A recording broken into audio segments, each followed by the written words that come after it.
Bom, eu gostaria de começar com uma pergunta. Para vocês, o que é uma igreja legal? Alguém se voluntaria a responder o que é uma igreja legal? Reginaldo? Filadélfia é uma igreja legal. Concordo, Filadélfia é uma igreja legal. Alguém mais? Uma igreja legal. Que prega o evangelho. Para entrar crente. Prega o evangelho. Uma igreja em que os irmãos vivem união. Gente, parece que a igreja está adivinhando aqui os pontos da pregação. Uma igreja missionária. Então percebam, graças a Deus aqui os pontos foram falar, são pontos, eu falo os pontos de crente, né? Só o ponto de crente aqui. Mas eu vou explicar por que eu escolhi esse termo, uma igreja legal. O que é uma igreja legal? A palavra legal tem 3 significados. Tem um sentido jurídico, né, que é o sentido que os advogados usam, que é uma igreja que tem a ver com as leis, então de um país, de uma cidade, de um estado, município. Tem um sentido mais informal, podemos dizer, que é pessoas legais. Então aqui pessoas legais, pessoas agradáveis, tá? E tem um sentido que eu quero usar para essa mensagem que está conectado nessa questão do agradável, que é algo agradável. Então, quando eu falo de uma igreja legal, é uma igreja que, do ponto de vista bíblico, é uma igreja agradável. E quando nós paramos para pensar como a igreja legal, eu já conversei com muitos colegas, amigos sobre isso, e engraçado como diferentes pessoas têm diferentes perspectivas do que é uma igreja legal. É muito comum falar, o que é uma igreja da hora? A igreja, por exemplo, as pessoas vão falar que algumas igrejas, para ser legais, são igrejas que são igrejas de cantores e pregadores famosos. Então, temos visto denominações ligadas a cantores enchendo com membros de outras igrejas. Então, eu mesmo converso com tem muitos amigos de outras igrejas, eles falam, né, que perdeu metade da membresia porque abriu a igreja instagramável do momento. A igreja top, que é a igreja do cantor famoso, a igreja do pregador famoso do Instagram. Dessa igreja, metade dos membros foram para essa igreja só porque é a igreja do cara famoso. Para outras, uma igreja legal é aquela que vive fazendo shows. É aquela que os seus cultos só ficam convidando pregadores e cantores famosos.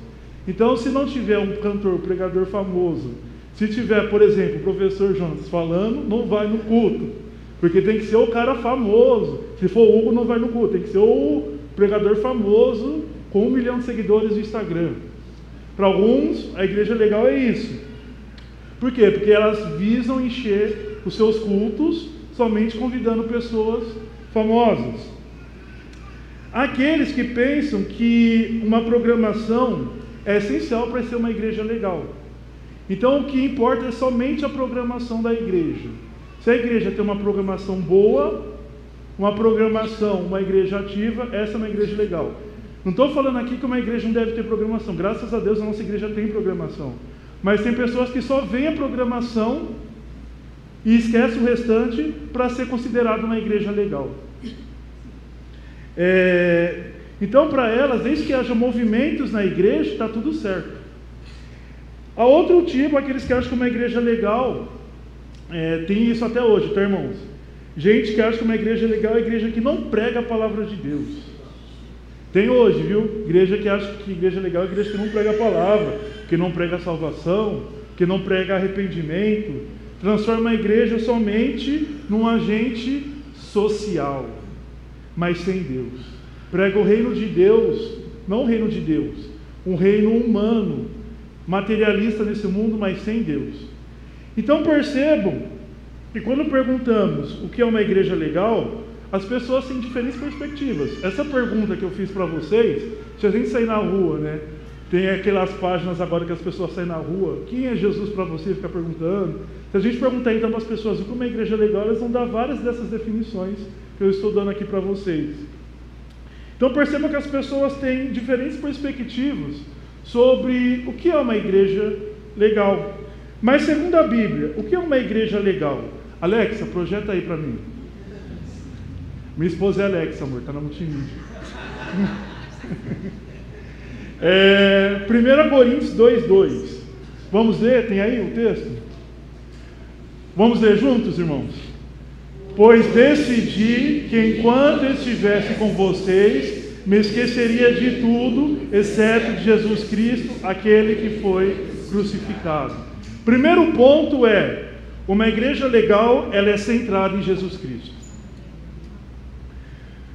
Paulo diz, pois decidi saber entre vocês, a não ser Jesus Cristo e esse crucificado. Qual é o contexto dessa passagem?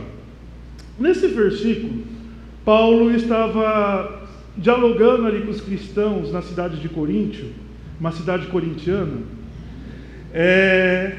mas não no sentido ruim, tá, irmãos? Porque naquela época eu tinha até uma questão corintianizar, que era perverter uma pessoa. Mas o corintiano aqui é bom. Mas vamos lá, irmãos. Nesse contexto, Paulo, ele está argumentando, porque os cristãos em Coríntio, eles estavam se dividindo.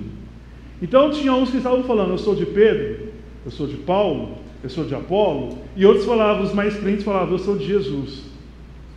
Então eles estavam se dividindo entre eles. E Paulo, ele começou a argumentar de como que, porque no contexto deles era muito comum essa questão por causa da oratória, que era muito valorizada da filosofia grega, da retórica, eles faziam como se fossem clubinhos de seguidores. E Paulo vai falar o seguinte, olha, diferente do que vocês acham, eu não cheguei a vocês para pregar o evangelho falando de sabedoria humana. Quando ele fala de sabedoria humana, ele está falando da filosofia grega. Eu não cheguei a vocês usando a retórica da filosofia. Tudo que eu preguei para vocês foi Jesus Cristo e esse crucificado. Ou seja, ele argumenta que ele chegou com temor, com medo, porque ele estava enfrentando muitas coisas em suas viagens missionárias, perseguição, ele foi apedrejado, ele foi perseguido, então ele chegou com medo pregando em Coríntio. E quando ele chega ali pregando em Coríntio, ele fala que o centro da mensagem dele, ele não chegou ali pregando usando a filosofia, mas ele chegou pregando Jesus Cristo e esse crucificado. Então o centro da mensagem de Paulo é Jesus Cristo e este crucificado. E aqui, irmãos, fica uma lição para a gente, porque a mensagem de Paulo e de todos os outros apóstolos, assim como o próprio Jesus Cristo, era sobre a própria pessoa de Cristo, sua morte e ressurreição para nos salvar. A fé, essa mensagem é a mensagem de Jesus Cristo, sua fé e ressurreição, e a fé acompanhada de arrependimento.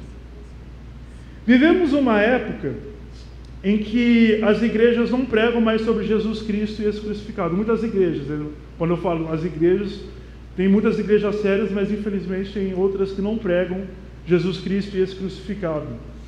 Aliás, algumas até pregam sobre Jesus, mas um Jesus que não é o Jesus da Bíblia.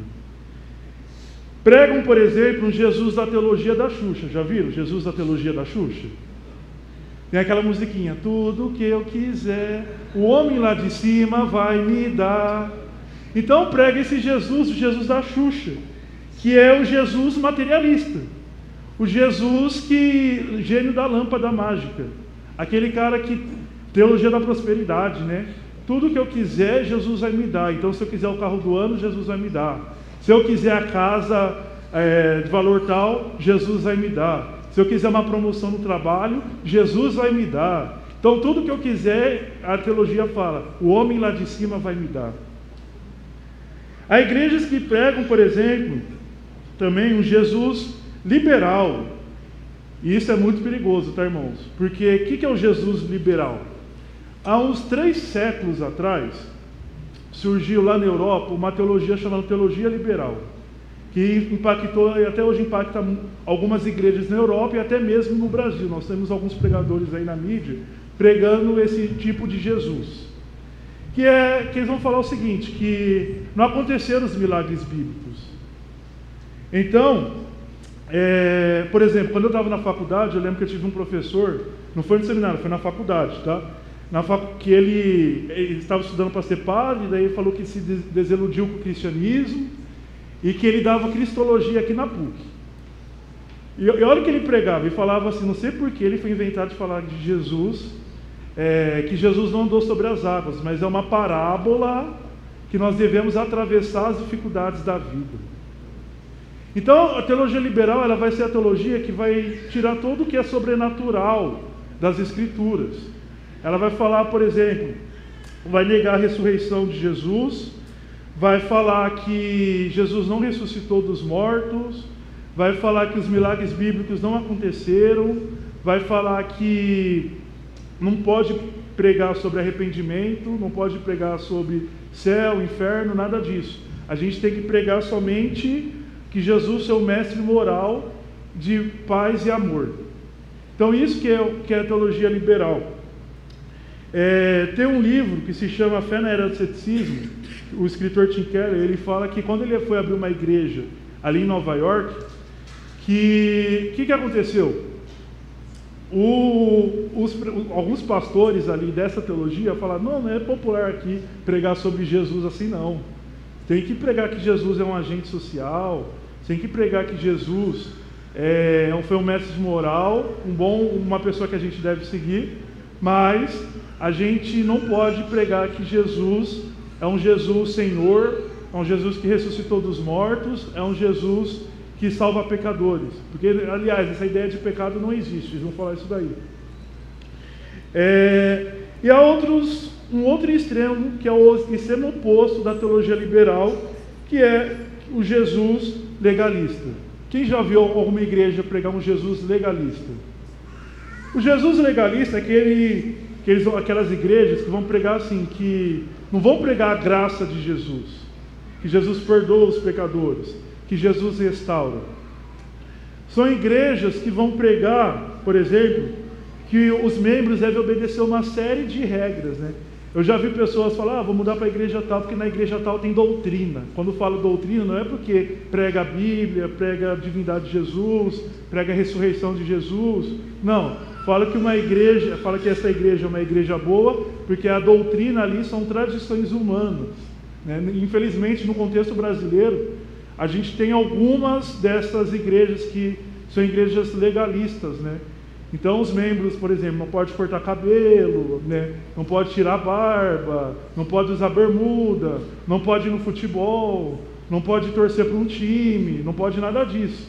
Por quê? Porque tem que seguir uma série de regras, tem que ser excluído do mundo. Eles veem essa questão do mundo como uma questão que o cristão deve ser totalmente alienado de tudo que é do mundo.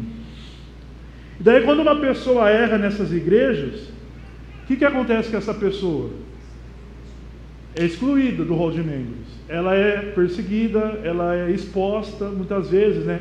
Ela tem que ir lá na frente da igreja, confessar o pecado dela. Eu, por exemplo, num caso, já há muitos anos atrás, uma familiar que cortou o cabelo nessas igrejas legalistas, teve que ir lá na frente pedir perdão porque cortou o cabelo. Um tantinho assim de cabelo só. Então, essas igrejas, elas não pregam que Jesus restaura, pregam mais a tradição humana do que a palavra de Deus. Diferentemente, irmãos, então, dessas visões erradas acerca de Jesus, o que a igreja legal ela prega? Ela prega Jesus e esse crucificado, como Paulo escreveu aos Coríntios. Prega que Jesus é gracioso com os pecadores e que ordena os pecadores que se arrependam. O próprio Jesus, né? Porque tem igrejas que não pregam o arrependimento, mas o próprio Jesus pregou o arrependimento. Ali em Marcos, né, capítulo 1, fala que Jesus, quando iniciou o ministério dele na Galileia, ele fala, e Jesus pregava o evangelho do reino e dizia, arrependei-vos. O próprio Cristo, ele pregava o arrependimento. E a igreja legal, ela vai pregar que Jesus é Senhor, e não o gênio da lâmpada, conforme a teologia da Xuxa. Devemos nos submeter ao senhorio de Jesus em nossas vidas. Infelizmente, irmãos, nós vemos que muitas igrejas não pregam que nós devemos nos submeter a Jesus Cristo, ao senhorio, ao domínio dele em nossas vidas, né? Jesus, quando Ele morreu por nós, Ele se tornou nosso Senhor. Então Ele tem direito exclusivo sobre nossas vidas, né? Aliás, até no Novo Testamento, quando fala Senhor Jesus Cristo, a palavra ali no original, que é Kyrios, significa alguém que tem direito exclusivo de vida ou morte sobre a pessoa. Então Jesus Cristo, Ele tem direito sobre nossas vidas. Então nós devemos nos submeter ao domínio, às exigências de Jesus Cristo. Então nós devemos viver conforme aquilo que Jesus Ele ordena para nós em sua palavra. Amém? Jesus Ele operou os milagres que estão nas Escrituras, que estão no Novo Testamento. E Ele ressuscitou corporalmente, ou seja, fisicamente dos mortos. Está sentado à destra de Deus. Que assim como Jesus, a igreja legal ela prega, que assim como Jesus que estendeu as suas mãos para Pedro, que negou Jesus 3 vezes, irmão, Pedro negou Jesus 3 vezes. Quando ele viu que a coisa apertou ali, ele falou, não conheço esse homem. A hora que o pessoal viu, você fala igual ele, você tem a mesma cultura que ele. De Pedro falou, não conheço. Se fosse eu ia falar, nunca mais vou falar com Pedro. Se eu fosse eu no lugar de Jesus, ainda bem que não sou eu, né? Imagina, o cara falar que não me conhece, o cara andou comigo, eu fui o mestre dele, imagina. Se eu fosse a gente lá, a gente fala, não, Pedro está de sacanagem comigo. Mas Jesus não, Jesus estendeu as mãos dele para Pedro e restaurou Pedro. Não é à toa que ele falou 3 vezes, Pedro, tu me amas, lá no Evangelho de João, no final. Porque Jesus ali estava restaurando a fé de Pedro. Então, da mesma forma que Jesus restaurou a fé de Pedro, Jesus restaura cada cristão que era. Tem esperança para cada cristão que era. Diferentemente do que igrejas legalistas pregam, diferentemente do que igrejas liberais pregam, o Jesus da Bíblia é um Jesus gracioso e restaurador. Amém? Ponto 2. Projeta aí, Alex. 2 Timóteo 4:2.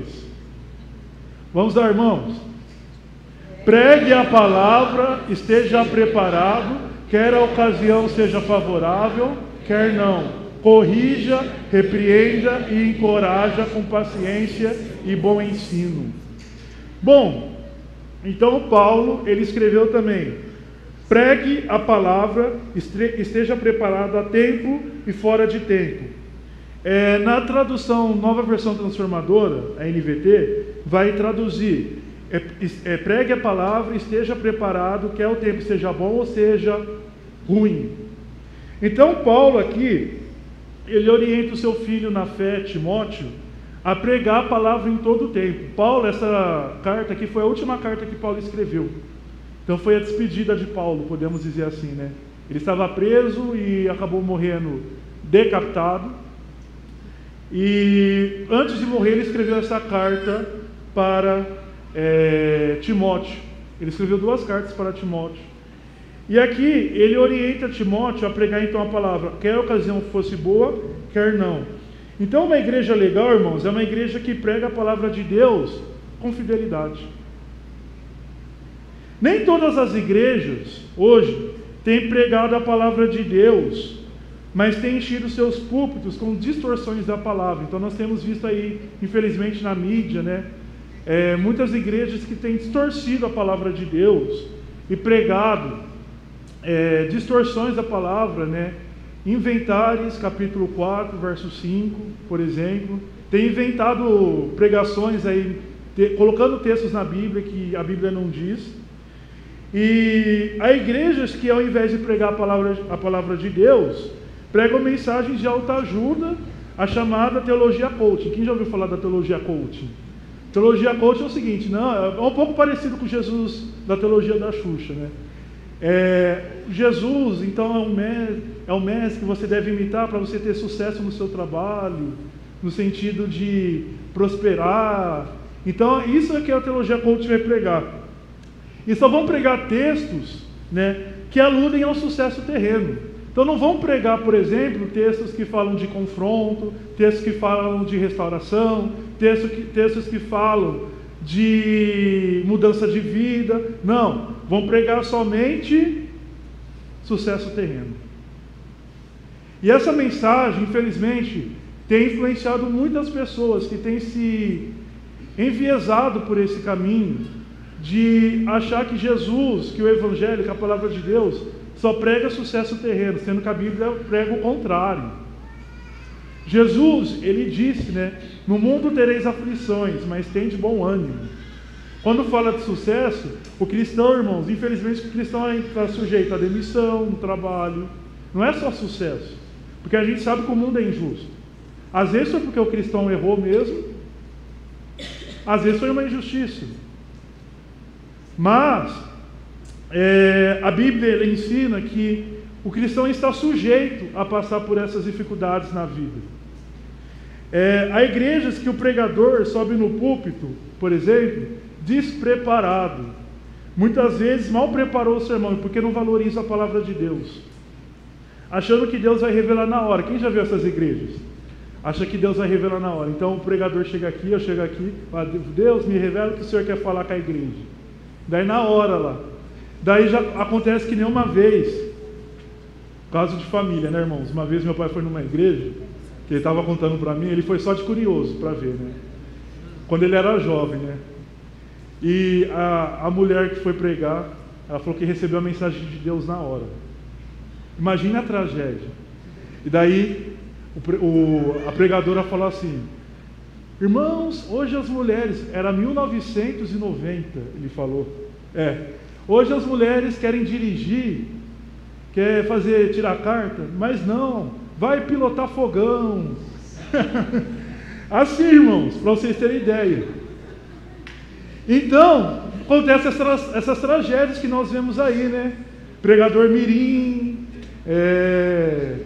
o famoso, né, que a gente brinca ali, The King of the Power. Acontece isso que a gente vê, pregador que não tem preparo nenhum, porque não valoriza a pregação, não valoriza o sermão.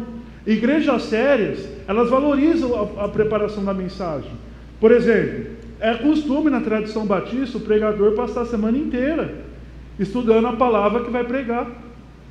Tradição das igrejas batistas, presbiteriana, metodista, nazarena, essas igrejas assim, o pastor ele passa muito tempo estudando a mensagem que ele vai pregar. Igrejas sérias passam muito tempo estudando a mensagem. Agora, imagina um pregador que sobe no púlpito sem saber o que vai falar. Infelizmente é porque não valoriza a palavra de Deus, né? Outras igrejas têm feito o seguinte, por exemplo, imagina o culto tem 2 horas, dá 1h50 só de louvor e aviso e 10 minutos de palavra. E aí? Tem igrejas fazendo isso. E com isso, o que acontece? Essas igrejas vão se enfraquecendo. Como uma vez eu vi um pastor falar, púlpitos fracos, igrejas fracas. Púlpitos fortes com oração, pregação bíblica, igrejas fortes. A igreja, ela é de acordo com aquilo que no púlpito dela é pregado. Se no púlpito dela não é pregada a palavra, o que vai acontecer? Vai acontecer isso que a gente vê por aí, igreja se desviando da palavra de Deus. Mas se é um púlpito que a igreja é forte, que prega a palavra de Deus, a igreja ela é fortalecida. E a igreja legal, então ela vai dar tempo para a palavra, né? Como diziam os reformadores, o Espírito Santo ele age através da pregação, né? Então a maneira que o Espírito Santo ele age na vida das pessoas é através da pregação, através da ministração da palavra, das orações. É a maneira que Deus ele vai agindo dentro da igreja, amém? A igreja legal, irmãos, ela é bereana. Como assim bereana? Tem uma passagem lá em Atos 17, que Paulo, ele compara a igreja de uma cidade chamada Bereia, porque naquela igreja, tudo que Paulo pregava, o que eles faziam? Conferiam. Será que é bíblico isso que está sendo pregado? Vocês podem questionar também a mensagem, sempre tem que questionar, será que é bíblico isso que o pregador está falando? Paulo, ele falou que aquela igreja, né? Lucas registra que Paulo fala que aquela igreja de Bereia era uma igreja nobre, porque conferia tudo que era pregado. Então, a igreja legal é aquela igreja que confere tudo que é pregado. É a igreja que busca crescer no conhecimento da palavra de Deus. É a igreja que procura se relacionar com Deus e fazer que nem a nossa igreja está fazendo. planos de leitura da Bíblia, escola bíblica. Isso é uma igreja legal, uma igreja que procura fazer os seus membros crescerem na graça e no conhecimento, amém? Ponto 3, projeta aí, amor. Eu ia falar Alexa. Projeta aí, Atos 2, 44 e 46. Vamos lá. Os que criam se reuniam num só lugar e compartilhavam tudo o que possuíam. Vendiam propriedades e bens e repartiam dinheiro com os necessitados. Adoravam juntos no templo, diariamente. Reuniam-se nos lares para comer e partiam o pão com grande alegria e generosidade. O terceiro, irmãos, e último ponto é: uma igreja legal, ela tem, como a Solene disse, comunhão. A igreja legal, irmãos, tem comunhão. A gente vê aqui no texto, é um texto que fala do início da igreja ali em Jerusalém. Foi depois do Pentecostes que aconteceu ali, derramamento do Espírito Santo. E com isso muitos cristãos, muitos judeus, né, a Bíblia fala que muitos judeus começaram a se converter. E se formou uma igreja ali em Jerusalém. E nessa igreja em Jerusalém, ela tinha comunhão entre si. A gente vê que eles compartilhavam o pão, vendiam propriedades, tá? Para quê? Para se ajudar entre si. Os membros se ajudavam entre si. E nós, como cristãos, nós devemos ter comunhão entre nós, né? A gente não pode cair num individualismo que a gente vê muitas vezes em alguns contextos, né? Cristãos, cada um por si. Tem igrejas que é cada um por si. Um membro não conhece outro membro, não conhece a história do outro membro, não conhece o nome do outro membro. A gente não pode cair nesse individualismo, irmãos. A comunhão que a gente deve ter na igreja, ela fortalece os vínculos e nos ajuda no exercício da espiritualidade. Acontece, por exemplo, a gente fala de pequenos grupos, as células, por exemplo, ajuda nesse exercício da espiritualidade, né? Porque a gente conhece as necessidades um do outro. A gente vê que não é só com a gente. Por exemplo, quando a gente compartilha na igreja, em pequenos grupos, a gente pensa, né, que aquela luta, aquela dificuldade, aquela dúvida, aquele sentimento é só com a gente. Mas quando a gente vive em comunidade, a gente vê que o irmãozinho do lado também passa pela mesma coisa. Daí isso, o que acontece com a gente? Isso gera fortalecimento. A gente vai nos fortalecendo na palavra e na comunhão. A gente compartilha, a gente tem as nossas aflições e alegrias, a gente consegue suportar mais os momentos de aflições e compartilhar melhor os momentos de alegria. Infelizmente, irmãos, há muitos cristãos que não prezam pela comunhão, né?